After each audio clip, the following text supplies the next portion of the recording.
Captain ഗില്ലിനെ വ്യത്യസ്തനാക്കുന്നത്? നമ്മളിപ്പോൾ പറഞ്ഞു വന്നത് ഗില്ലെന്ന കളിക്കാരനെ കുറിച്ചാണ്. ഗില്ലെന്ന ക്യാപ്റ്റനെ കുറിച്ച് എനിക്ക് തോന്നിയിട്ടുള്ള ഇൻ്റർവ്യൂസിലും സ്റ്റാർ സ്പോർട്സിലും ഒക്കെ കളി തുടങ്ങുമ്പോൾ കാണുന്നത് ഗില്ലൊരു ബോളേഴ്സ് ക്യാപ്റ്റൻ്റെ ഒരു ഇതാണ് കാണുന്നത്. സോ അവർ ബോളേഴ്സിൻ്റെ ഒരു ബോളിംഗ് സൈഡ് നോക്കുമ്പോൾ നമുക്ക് ബോളേഴ്സിൻ്റെ ഇഷ്ടമുള്ള ഒരു ഫീൽഡും ഇഷ്ടമുള്ള അവരുടെ ഒരു പ്ലാൻസിനെ സപ്പോർട്ട് ചെയ്ത് പോകുന്നതാണ്. അത് വളരെ നല്ലൊരു ഒരു അബിലിറ്റിയാണ് കാണുന്നത് ഒരു ക്യാപ്റ്റൻ്റെ സൈഡിൽ നിന്ന്. ബോളേഴ്സിനെയും അവരെ സപ്പോർട്ട് ചെയ്ത് അവരെ ഫസ്റ്റ് പ്ലാൻസ് എക്സിക്യൂട്ട് ചെയ്ത് പിന്നെ അവൻ്റെ ഐഡിയസിലോട്ട് പോകാനാണ് ഗില്ലിൻ്റെ ഒരു അപ്രോച്ചാണ് എനിക്ക് തോന്നിയിട്ടുള്ളത് ക്യാപ്റ്റൻസിയിൽ. ഷോൺ, അതായത് എല്ലാ കളിക്കാരെയും ഒരുമിച്ച് നിർത്തുന്ന ഒരു കളിക്കാരൻ, ഒരു സ്ട്രിക്റ്റ് അല്ല, എന്നാൽ കൃത്യമായി എല്ലാവരെയും ഉപയോഗിക്കാൻ അറിയുന്ന ഒരു ക്യാപ്റ്റൻ അല്ലേ? അതെ, തീർച്ചയായിട്ടും. അങ്ങനെ എനിക്ക് തോന്നുന്നു അങ്ങനെ വന്നിട്ടുള്ളതെന്ന് വെച്ചാൽ എല്ലാവരും ഇന്ത്യൻ ക്രിക്കറ്റ് ടീമിൽ ഇപ്പോൾ കളിച്ച് എല്ലാവരും ഒരുമിച്ച് കളിച്ചിട്ട് കുറേ നാളായി. സോ അവർക്ക് ആ ഒരു കെമിസ്ട്രിയും ആ ഒരു ബോണ്ടും അവർക്ക് ഉണ്ട്, അവരങ്ങോട്ടും ഇങ്ങോട്ടും. അപ്പം അങ്ങനെ ഒരു വലിയൊരു മിക്സപ്പ് അങ്ങനെ ഇല്ല അതിൽ. സോ അതിൽ ഒരുപാട് ഇൻവോൾവ്മെൻറ്റും ഒരുപാട് കണക്ഷൻസും അതെല്ലാം നമുക്ക് വെളിയിൽ നിന്ന് ആ ഒരു ഒരുമിച്ച് വരുമ്പോഴാണ് ഇങ്ങനെ നല്ലൊരു പെർഫോമൻസ് എല്ലാം ചേർന്ന് വരുന്നതിനാണ് എനിക്ക് തോന്നുന്നത്.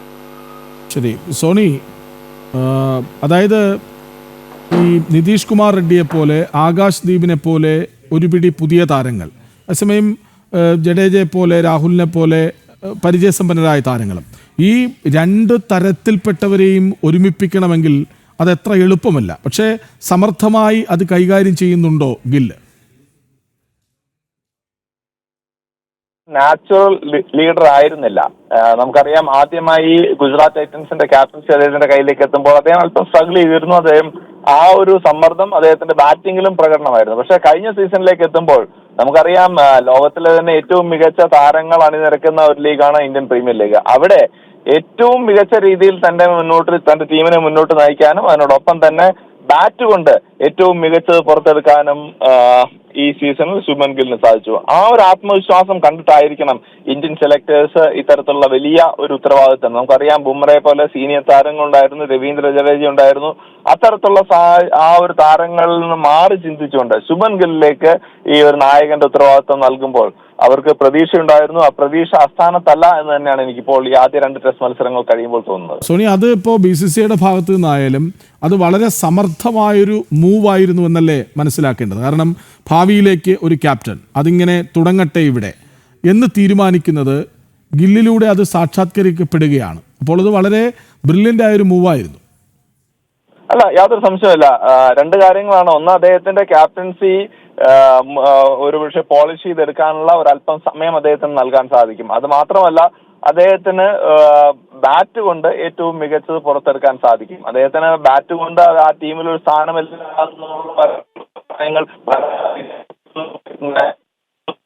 ശരി, ഞാൻ സോണിയിലേക്ക് വരാം. BCCI match referee Shri P Ranganathan കൂടി ടെലിഫോൺ ലൈനിൽ ചേരുന്നുണ്ട്. ശ്രീ പി രംഗനാഥൻ, ഈ കഴിഞ്ഞ ദിവസങ്ങളിൽ മാധ്യമങ്ങളിൽ വാർത്തകളിലൊക്കെയും സജീവമായി നിൽക്കുന്ന ഒരു പേര് ഗില്ലിൻ്റെതാണ്. അത്ര പെട്ടെന്ന് ഗില്ലൊരു മികച്ച ക്യാപ്റ്റനായി മാറിയോ? ഒരിക്കലും നമുക്കിതൊരു ടെസ്റ്റിംഗ് ടൈമാണ്. ശുഭ്മാൻ ഗില്ലിനെ സംബന്ധിച്ച് ഇപ്പോഴത്തെ ഒരു ടെസ്റ്റ്, ആദ്യ ടെസ്റ്റിലേറ്റ പരാജയം, ഈ ടെസ്റ്റിൽ ഇന്നിപ്പോ വിജയിക്കുന്നത് തന്നെ പ്രതീക്ഷിക്കാം. അപ്പോൾ ഒരു ടെസ്റ്റിംഗ് പീരീഡാണ് ശുഭ്മാൻ ഗില്ലിന്റെ ക്യാപ്റ്റൻസിയും. പക്ഷെ അദ്ദേഹത്തിന്റെ ബാറ്റിംഗ് മികവ്, അത് ഉജ്ജ്വല ഫോമിൽ അദ്ദേഹം ബാറ്റ് ചെയ്യുന്നു എന്നുള്ളത് വളരെ ശ്രദ്ധേയമായ ഒരു കാര്യം തന്നെയാണ്. ഇപ്പൊ സമാനമായിട്ടുള്ള രീതിയിൽ മുൻകാലങ്ങളിൽ നമ്മൾ സച്ചിൻ ടെണ്ടുൽക്കർ എടുക്കുകയാണെങ്കിലും വിരാട് കോഹ്ലിനെ എടുക്കുകയാണെങ്കിലും അവര് ബാറ്റിങ്ങില് ഏറ്റവും നന്നായിട്ട് പെർഫോം ചെയ്തിരുന്ന സമയത്തിൽ ക്യാപ്റ്റൻസി കൊടുത്തു. പക്ഷെ പെർഫോം ചെയ്യാനായിട്ട് അവർക്ക് സാധിച്ചില്ല. ക്യാപ്റ്റൻസി എന്നുള്ള ഒരു അട്ടർ ഫെയിലിയർ ആയിട്ട് വിരാട് കോഹ്ലിയും സച്ചിനും മാറുന്ന ഒരു കാഴ്ച. പക്ഷെ ആ ഒരു അനുഭവമല്ല ഇപ്പോൾ ശുഭ്മാൻ ഗില്ലിൽ കാണുന്നത്. കാരണം അദ്ദേഹം ബാറ്റിംഗ് മികവിൽ അദ്ദേഹം പെർഫോം ചെയ്യുന്നു.